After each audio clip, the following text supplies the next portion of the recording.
I think it went very well indeed. There's a great turnout here from right across business, large and small business, and there's a great turnout from all of the political parties. There's representation from every party here, so and the British Secretary of State's here as well.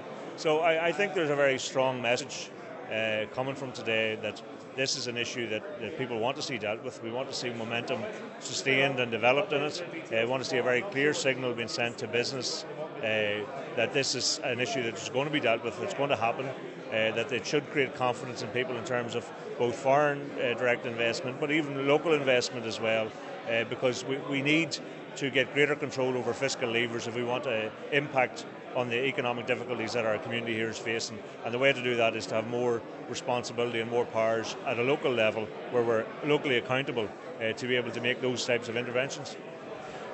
Every political party has been represented here today and has been supportive, and we saw a film beforehand that captured the commitments to cutting corporation tax from those parties. Are you surprised about the degree of I suppose, political unanimity that we're seeing here emerging?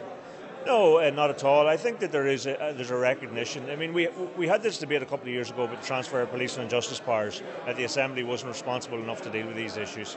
The Assembly's functioning fine. There are plenty of issues, there are plenty of difficulties, like any democratic institution.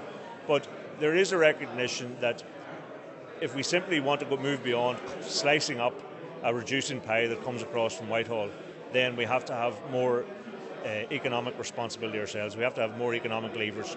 Corporation tax issue, if you like, is the flagship project in all of that. But it's only one of a package of measures that need to happen.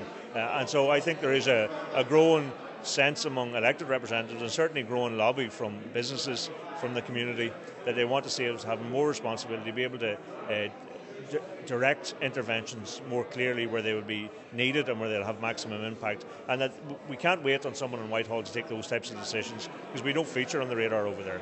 That has to be here, and it has to be done by us in conjunction and supported by local business and the local community.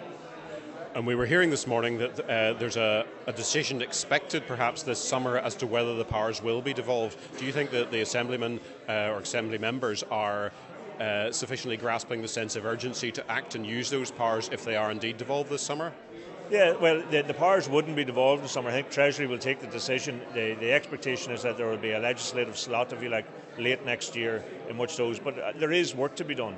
There is a working group with the executive, with Treasury ministers, that needs to bring those matters to a conclusion very quickly, because this is also about confidence.